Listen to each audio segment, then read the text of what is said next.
Hey everyone, John from Beyond ARTV. It's time for another installment of 7 on Sunday. And today, from the title, as you see, no, it's not clickbait. I'm actually going to be talking about 7 albums that truly changed my life. They impacted me, they changed me, they maybe changed the way that I saw things, or unlocked new territories and boundaries for me that I had previously kept the door shut on. These are important and impactful records for me, ones that did change me in many ways, and it was tough to narrow this down. I've been wanting to do this topic for a while now, but I didn't want to make the video until I actually knew my list and had it in order. And I do have an honorable mention to this list that I'll go ahead and announce now. At number 8, I would have to tack on Drive, the 2002 release by country recording artist Alan Jackson.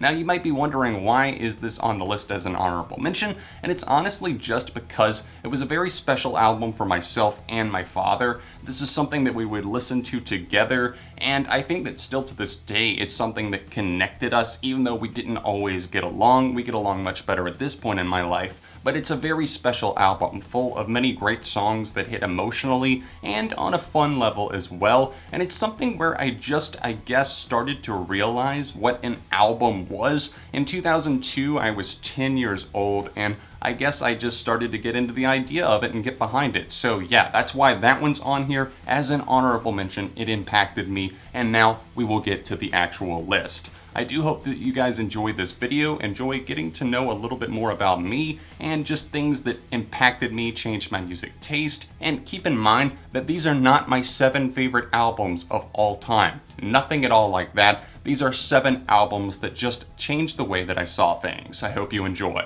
The world has turned and left me here, just where I was before you appeared.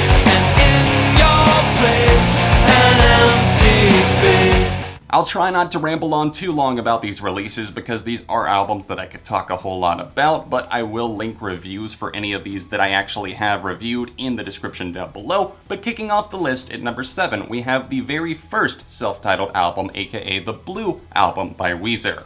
Now, this came out in 1994, I was about 2.5 years old, so obviously I didn't hear it at that point in my life. But about a decade or so later, it crept its way up on me. I heard it for the first time when I think I was about 14, but it was probably around 15 to 16 that I actually started listening to the album on a regular basis. And once I did, it really started to move something in me. I think that previously, I hadn't really understood lyrics as much, and it's not that WEEZER are always this lyrical band or anything, but I guess I started to realize that sunshiny sounding songs aren't always super positive lyrically. And on the Blue album, we see lead singer Rivers Cuomo writing about everything from relationship struggles to tackling issues with his father, and sometimes the songs were upbeat and about enjoyable things, but it wasn't always the case. So I think that this was a lesson in songwriting for me, and also just in a mix of genres, because there were pop-leading choruses, power pop I suppose, but they blended that in with a garagey, rough around the edges style at times, and also fused that with just alternative rock. And that's why so many of the songs from this album, from Say It Ain't So to Buddy Holly, have become staples of the genre.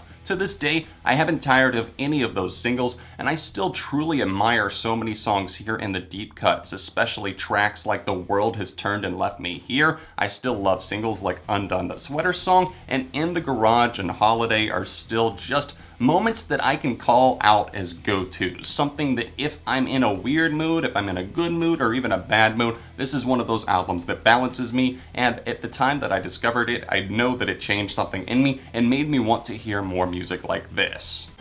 You better hide, I'll burn your bridges. I will be a gun unless you all come for. Hide, now it's all so easy.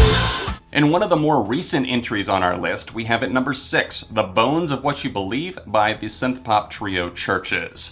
Now, when this released, I was totally blown away, but I think that I've really grown to love the album even more since that time frame has passed. It's been about half a decade, 5 years at this point, and I do feel like the songs here hit even harder with time. They have a lingering presence to them, but this isn't a review of the album. You want to know why it impacted me personally. Now, I first heard a couple of tracks from this record, The Mother We Share and Gun, in the summer of 2013. They announced their debut LP for the fall, and after hearing those two cuts, I was just jaw-dropped on the ground, wondering how they were able to pull off such a beautiful voice in the form of Lauren Mayberry, but mix it with this combination of synthesizers unlike anything that I had ever heard before. And previously, I hadn't really dabbed into that genre all that much. I hadn't really put my foot in the water, so to speak, with synth pop, but at this point, it's honestly one of my favorite genres, and this is the album that unlocked that for me. From The Mother We Share and Gun to obviously more emotionally inclined stuff like Tether, there are so many great songs here, and ones that play with experimentation as well.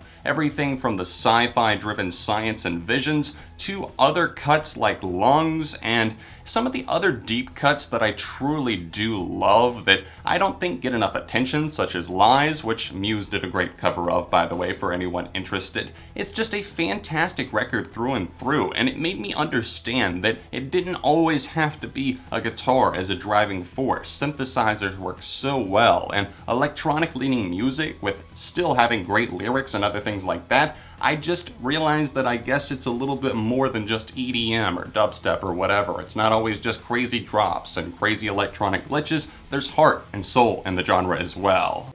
Put my seconds, minutes, hours go to the almighty dollar in the almighty power of that chopper. Sister, brother, son, daughter, father, motherfucker, copper. Got the Maserati dancing on the bridge. Pussy poppin', tell the coppers, ha ha ha ha. You can't catch them, you can't stop them. I go by them goon rules if you can't beat them. This might seem like a silly one, but it's definitely necessary for this list. At number 5, we have the Carter 3 by Lil Wayne. Lil Wayne is a rapper, and he was extremely prominent in this era when he actually put out the album. This is now a decade old, coming out in 2008.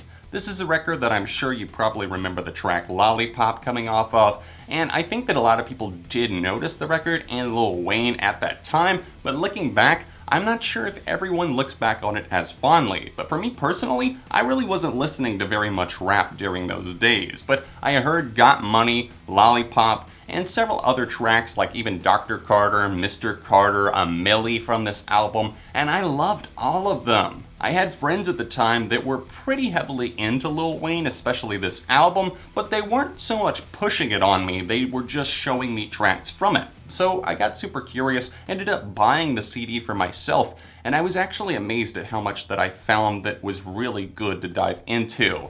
Lil Wayne on this album in particular was really clever with his wordplay, and he had a lot of metaphors, a lot of play on words, a lot of references and name checks and everything like that. Pop culture references were sprinkled all throughout, and I still to this day can go back and listen to this album and find it very clever in places. Now, is it always amazing, and at times is he just rapping about stupid stuff? Sure, maybe it's a little bit long even, that's a valid complaint, but still, over the course of all of these songs, well over 15 actually on the record, it's still actually very solid, and I think that Lil Wayne really just piqued an interest in me. I was like, okay, if I like this, then maybe I would like Jay-Z, considering he was featured on Mr. Carter, and if I like some Jay-Z, then maybe I would like this other more obscure rap, and it kind of snowballed from there, and rap obviously I do have my problems with, but still, this was a turning point for me personally.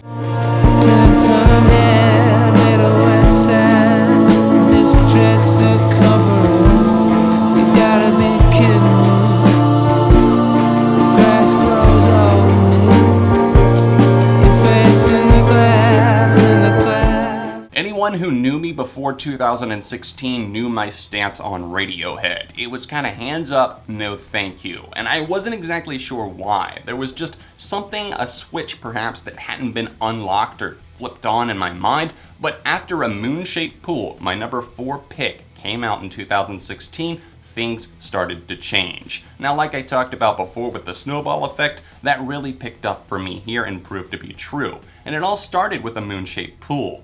Now, I went into this record because a lot of my viewers had requested for me to review it, check it out at the very least, and I gave in to the pressure. I wasn't expecting much from the release, but I went in and was blown away. And while I did give the album a 4 out of 5 initially, honestly, that might be upgraded to a 4.5 at this point, a light one. Now, I don't think that this is Radiohead's best album, although I haven't fully finished my listening of Radiohead's discography. I've been slowly going through it when I have the time, but it all started with A Moon-Shaped Pool and tracks like Deck's Dark and other many beautiful songs that really flowed all throughout here. It surprised me at the beauty and just the depth of the music, so many layers and just the visceral approach, and even Tom York on the vocals. I think that the lyrics are very potent and something that are kind of special. They're a very unique band, and I honestly think that I didn't get into them for the longest time just because they were lauded as just like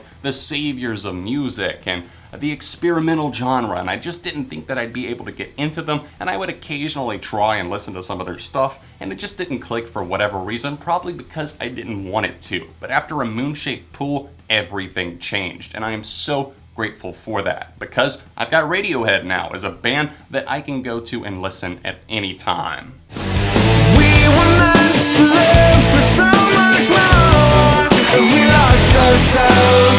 Somewhere we live inside. Somewhere we live inside.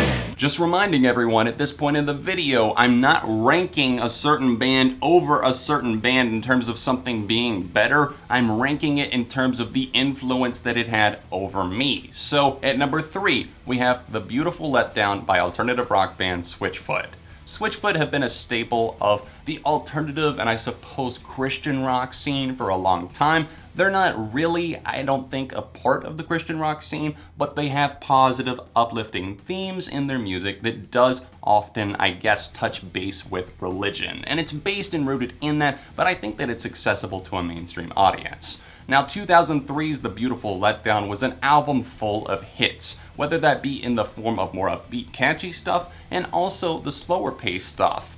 And this was one of the first albums that I was ever allowed to purchase because it was considered Christian rock and my parents were very religious and strict on me when it came to music. In fact, they would cut up a lot of the music that they would find like old CDs and stuff. If it wasn't something like SWITCHFOOT or Relient K, this album stayed in rotation for a long time. And to be quite fair to it, I think that it still holds up to this day and I love the hell out of it and I love coming back to play it. This is an album that gave me comfort because it reminded me that I'm not alone and I wasn't alone in those days as a teenager, but it also pushed the element of what I could get into. I think up to that time I had mainly listened to country and contemporary Christian, and this was something that was a little bit more explosive and raw in places. There were so many good songs on here, ones that were a little bit quirky as well, like Gone, that I still love even if they are a bit cheesy. It's just undeniable fun. Something like Meant to Live though, that was my song for the longest time, and it exposed me to a loud guitar that I hadn't really heard before.